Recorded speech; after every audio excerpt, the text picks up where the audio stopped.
हरे कृष्ण। जय गुरुदेव, जय श्रील प्रभुपाद की जय। আসুন আমরা শ্রী গুরুদেবের কৃপায় আমরা কৃষ্ণ কথা আসব। আজকে ভাগবতের কিছু বিষয় নিয়ে আলোচনা। এই আলোচনার মধ্যে আছে গুরু শিষ্য পরম্পরায় যে জ্ঞান এবং গুরুর কাছে বা যোগ্য ব্যক্তির কাছে কিভাবে প্রশ্ন নিবেদন করতে হয় এবং কলিযুগের মানুষের কিরকম তাদের যোগ্যতা বা মেধা বুদ্ধি আয়ু সব নিয়ে একটু সংক্ষেপে আলোচনা। তো ভাগবতের প্রথম স্কন্ধের প্রথম অধ্যায়ের ৪র্থ শ্লোক, সেখান থেকে আমরা কিঞ্চিত আলোচনা করার চেষ্টা করব।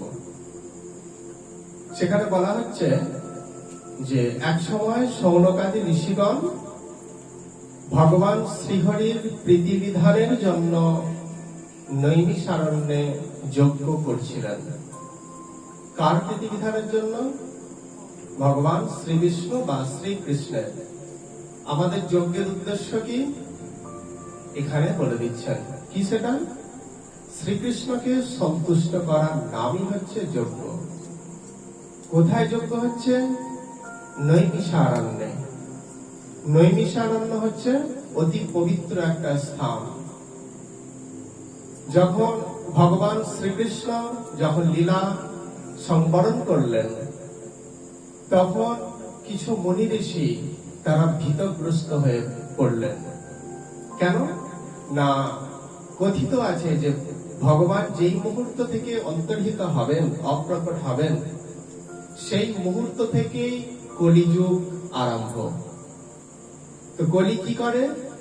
মানুষকে 1 টাকার সন্দেশ দিয়ে সারা জীবনের জন্য অপহরণ করে দাসত্ব করে, তাই তো?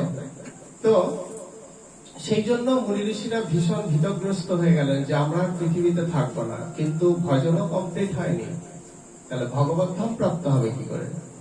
তারা ভয়ে এই পৃথিবী থেকে শূন্যে ভাসমান অবস্থায় তারা হা কৃষ্ণ কৃষ্ণ করতে লাগলেন। তখন ভগবান তাদের কাছে প্রকটিত হয়ে বললেন যে তোমরা নৈমিষারণ্যে যাও, তোমাদের কোনো ভয় নাই। সেখানে তোমরা আমার উদ্দেশ্যে যোগ্য, আমার প্রীতিবিধানের জন্য কর্ম করতে থাকো। কলি তোমাদেরকে স্পর্শ করতে পারবে না এবং কলি ওই জায়গায় প্রবেশ করতে পারবে না, তোমরা সেখানে যাও। তো সেই পরম্পরা ধারা অনুযায়ী সেখানে মুনি ঋষিরা যজ্ঞ করছেন। কেন? ভগবান শ্রীহরির প্রীতি বিধানের জন্য। তো সেই যখন যজ্ঞ চলছে, একদিন সেই ঋষিগণ প্রাতঃকালে যজ্ঞাগ্নিতে আহুতি প্রদান করে শ্রীল সুত গোস্বামীকে আদরের সঙ্গে বা শ্রদ্ধাযুক্ত বা সম্মানের সঙ্গে সুন্দর আসনে বসিয়ে শ্রদ্ধা সহকারে প্রশ্ন করলেন। প্রশ্ন করার আগে কি করছেন? গুরুকে স্তব করছেন। কি বলছেন? হে শ্রীল সুত গোস্বামী, আপনি সম্পূর্ণভাবে নির্মল। সম্পূর্ণভাবে নির্মল না হলে কখনোই ভগবত তত্ত্বকে সম্পূর্ণভাবে এবং পূর্ণরূপে উপলব্ধি করা সম্ভব নয়। তো সেই জন্য তাকে বললেন আপনি সম্পূর্ণভাবে নির্মল, পবিত্র। আপনি সমস্ত ইতিহাস, পুরাণ, সকল ধর্মশাস্ত্র বিধিপূর্বক অধ্যয়ন করেছেন। বিধিপূর্বক, এখানে বিধিপূর্বক বলতে গুরু পরম্পরা ধারায় 1 আর 1 2 হয়। এটা আমি শিখেছি বাবার কাছ থেকে, বাবা শিখেছেন দাদুর কাছ থেকে, তিনি শিখেছেন তার বাবার কাছ থেকে, তিনি শিখেছেন তার বাবা বা শিক্ষকের কাছ থেকে। এই পরম্পরা ধারায় চলে আসছে। তাই 1 আর 1 2 আজীবন। যে রাজাই রাজত্ব করুক, যে রাজবংশেই রাজত্ব করুক, প্রত্যেকের রাজ্যেই কিন্তু একই 1 আর 1 দুই হয়। সেই জন্য কি বলছে, এই যে তত্ত্ব জ্ঞান গুরু পরম্পরায় সেটা গ্রহণ করো। গুরু পরম্পরায় গ্রহণ না করলে কি হবে, সেই জ্ঞান ভ্রষ্ট হয়ে যাবে। তুমি প্রকৃত তত্ত্বকে উপলব্ধি করতে পারবে না। যিনি জানেন, যিনি সেই গুরু পরম্পরা ধারায় এই জ্ঞান রপ্ত করেছেন, তার কাছে যাও, তাকে গিয়ে প্রশ্ন নিবেদন করো। এই শিক্ষা কে দিচ্ছে? আমাদের ভাগবত। সেই জন্য বলছেন বিধিপূর্বক আপনি সেগুলো অধ্যয়ন করেছেন। যত ইতিহাস, পুরাণ, শাস্ত্র গ্রন্থ যত আছে সব আপনি বিধিপূর্বক সেগুলো গ্রহণ করেছেন বা অধ্যয়ন করেছেন, এবং সেগুলি খুব সুন্দরভাবে আপনি ব্যাখ্যাও করেছেন। তো হে শ্রীল সুত গোস্বামী, আপনি শ্রীল ব্যাসদেবের কাছ থেকে জ্ঞান প্রাপ্ত হয়েছেন, অর্থাৎ যিনি সমস্ত শাস্ত্র প্রণয়ন করেছেন, রচনা করেছেন, যিনি ভগবান শ্রীকৃষ্ণের আবেশ অবতার, সেই শ্রীল ব্যাসদেবের কাছ থেকে কি করেছেন? শ্রবণ করেছেন। কে? শ্রীল সুত গোস্বামী। সেই কথা এখানে বলছেন। এবং অন্যান্য জ্ঞানী ঋষিদের কাছ থেকেও আপনি জ্ঞান প্রাপ্ত হয়েছেন। তাহলে তিনি কি করেছেন সারা জীবন? জ্ঞানীদের পিছনে ঘুরেছেন, জ্ঞানীদের সঙ্গ করেছেন। ধূপের কারখানায় যদি কাজ করি, আমার জামা কাপড় তো আপনা থেকেই সুগন্ধি হয়ে যাবে। আর আমি যদি ময়লা বা ট্রেন পরিষ্কারের কাজ করি, তাহলে আমার জামা কাপড় তো আপনা থেকেই দুর্গন্ধ হবেই, তাই তো? ঠিক সেই রকম সঙ্গের প্রভাব। ইনি কি করেছেন? এমনি করতে এত জ্ঞানী হয়ে যাননি, তিনি জ্ঞানীদের সংস্পর্শে সারা জীবন ঘুরে বেরিয়েছেন। সেই জন্য তিনি এই দিব্য জ্ঞান প্রাপ্ত হতে পেরেছেন। আরো বলছেন, কি প্রশংসা করছেন? যেহেতু আপনার হৃদয় খুবই সুস্নিগ্ধ, অর্থাৎ সরল ও শুদ্ধ। ভগবত তত্ত্বকে উপলব্ধি করতে হলে সরল হতে হয়, আর স্নিগ্ধ বা শুদ্ধ হতে হয়। হৃদয়ের মধ্যে যে দোষ, মলিনতা, সেগুলোকে পরিত্যাগ করতে শিখতে হয়। ঠিক যেমন বাড়িতে ধুলো ময়লা যখন জমে, তখন আমরা ঝাড় দিয়ে কি করি? সেই গৃহকে সুন্দর রাখি, পরিষ্কার রাখি। ঠিক সেরকম শুধু বাইরের গৃহটাকে পরিষ্কার পরিচ্ছন্ন করে রাখলে চলে না, হৃদয়টাকেও খোঁজ নিতে হয়, সেখানে কতটা ধুলো জমেছে, সেইগুলোকে পরিষ্কার করতে হয়। কিসের দ্বারা? সৎসঙ্গের দ্বারা, ভগবত ভক্তির দ্বারা, ভগবত ভক্তি অনুশীলনের দ্বারা। তো সেই জন্য বলছেন আপনি সরল ও শুদ্ধ, সরলতা আনতে হয়। হৃদয়ের মধ্যে কুটিলতাকে পরিত্যাগ করতে হয়। কুটিলতা থাকলে, জটিলতা থাকলে কখনোই ভগবান সেখানে প্রকাশিত হতে পারেন না। ঠিক যেমন একজন রাজপুত্র, তাকে যদি একটা ছেঁড়া বা একটা মলিন বা একটা নোংরা আসন দিয়ে যদি বলা হয় এখানে বসো, সে কখনোই বসে না।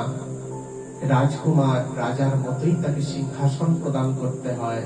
ঠিক সেরকম ভগবান পরম পবিত্র, পরম নির্মল, তাকে যদি হৃদয় আসনে অধিষ্ঠিত করতে হয়, আগে হৃদয় থেকে সমস্ত কিছু জটিলতা, কুটিলতা, মলিনতা, সেইগুলো পরিত্যাগ করতে শিখতে হয়। এটাই হচ্ছে ধর্মের প্রথম সোপান, ভক্তি অনুশীলনের প্রথম সোপান। তো সেই জন্য বলছেন যে আপনি সরল, শুদ্ধ, তাই আপনি সহজেই তাদের কৃপা লাভ করতে পেরেছেন। বৃষ্টি যেমন সব জায়গাতেই বর্ষিত হয়, কিন্তু সকলে সেই বৃষ্টির ধারায় সুসিক্ত হতে পারে না। যার মাথায় ছাতা আছে, যার শরীরে রেইনকোট আছে, যিনি কোনো আবৃত স্থানে দাঁড়িয়ে আছেন, তাকে বৃষ্টির ধারা স্পর্শ করতে পারে না। ঠিক সেই রকম সাধু, গুরু, বৈষ্ণব সকলকে কৃপা করেন, সকলের প্রতি কৃপা বর্ষণ করেন, কিন্তু সকলে তাদের কৃপা লাভ করতে বা গ্রহণ করতে পারে না। অহংকার, অভিমান ইত্যাদি কুটিলতা, জটিলতার দ্বারা যদি আমরা আবৃত থাকি, তাদের কৃপা আমাদের মধ্যে পৌঁছায় না। এখানে সেই কথা বলা হচ্ছে যে সেই সকল গুরুজন আপনাকে সহজেই কৃপা করেছেন এবং আপনি সহজেই তাদের কাছ থেকে কৃপা প্রাপ্ত হয়েছেন আপনার এই বিশেষ গুণের জন্য। সেই সকল গুরুজন আপনাকে গুচ্ছ থেকে গুচ্ছতর তত্ত্ব উপদেশ প্রদান করেছেন, সব থেকে গোপনীয় যে তত্ত্ব সেগুলো আপনাকে প্রদান করেছেন। বাবার সব থেকে গোপন সম্পত্তি তার সব থেকে প্রিয় পুত্রকেই প্রদান করে থাকেন। ঠিক সেই রকম সাধুগুরু বৈষ্ণবের কাছে সকল তত্ত্বজ্ঞান লুক্কায়িত আছে।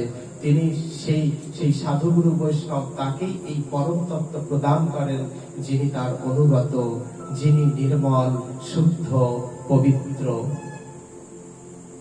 তারপর আরো বলছেন, হে আয়ুষ্মান, আপনি মানুষের পরম মঙ্গলের উপায় খুব সহজভাবেই আমাদেরকে বলুন, কারণ কলিযুগ আরম্ভ হয়ে গেছে, জটিল কথা বুঝতে পারবে না মানুষ, আপনি খুব সহজ সরল ভাষায় বলুন। আমরা সাধুগুরু বৈষ্ণবের কাছে গিয়ে কি বলি?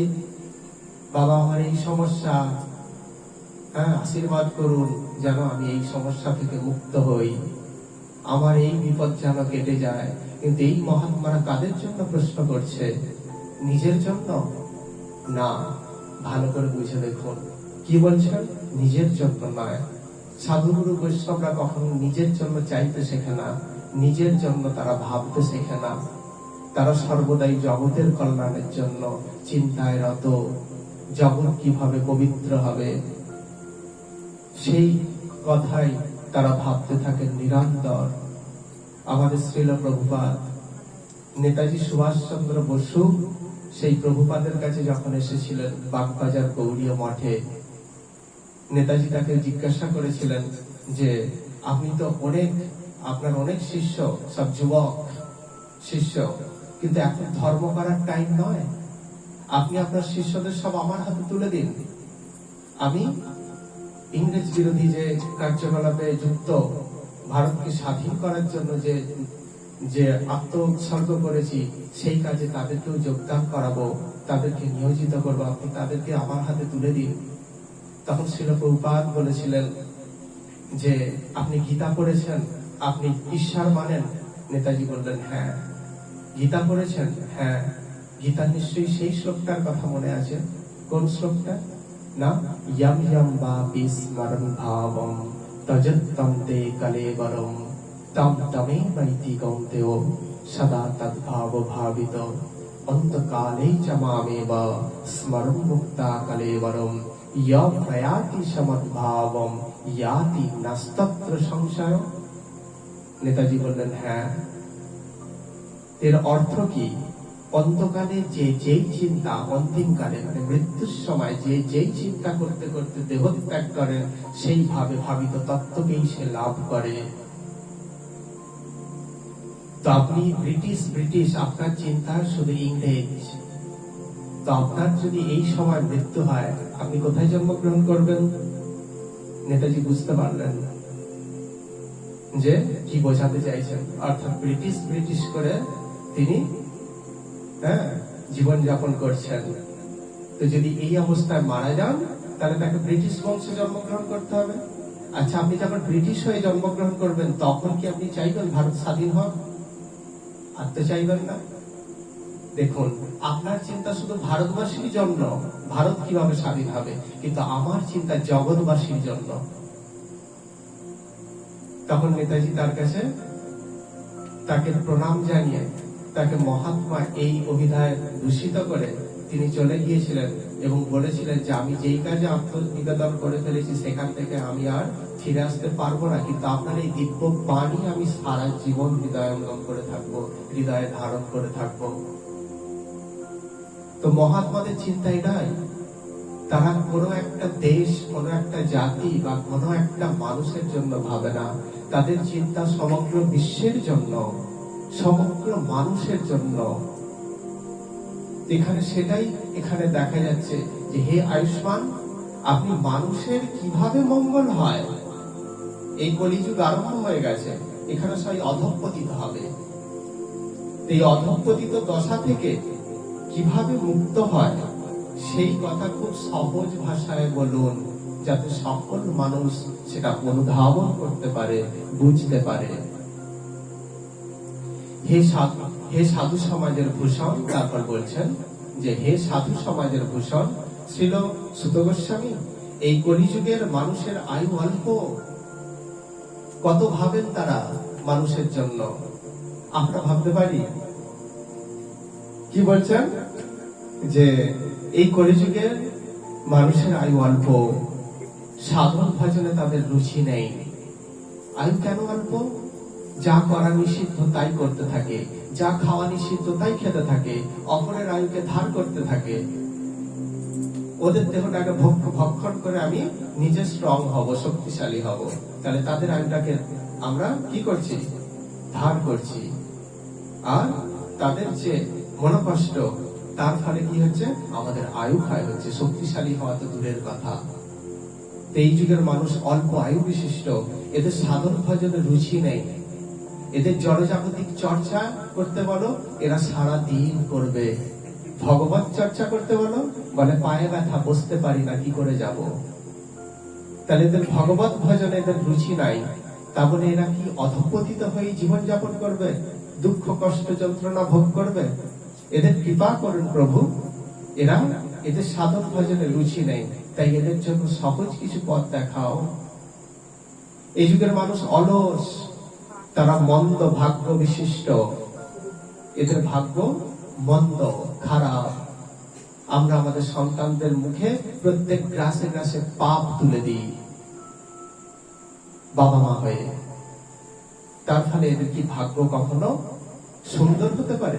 সেই জন্য শাস্ত্র হচ্ছে মন্দ ভাগ্য কলিকালের মানুষ। এবং বুদ্ধিও অতি সামান্য, এদের বুদ্ধি অতি সামান্য। সাধু যখন শাস্ত্রীয় প্রমাণ দিয়ে চোখের সামনে তাদের সমস্ত বাস্তবকে তুলে ধরে দেখিয়ে দেন, তখন তারা চোখ বন্ধ করে ফেলে। আর যখন অসাধু কোনো ব্যক্তি সেই তাকে কুপরামর্শ দেয়, তখন সঙ্গে সঙ্গে সেটা হৃদয়ে ধারণ করে ফেলেন। তাই এই যুগের মানুষ অল্প বুদ্ধি সম্পন্ন, এদের বুদ্ধি নাই কোনটা গ্রহণ করা উচিত আর কোনটা বর্জন করা উচিত। এদের সেই বুদ্ধি নাই এবং তারা নিরন্তর ব্যাধিতে আক্রান্ত। কলিযুগের মানুষ কেমন? নিরন্তর ব্যাধিতে আক্রান্ত, ব্যাধির দ্বারা তারা আক্রান্ত।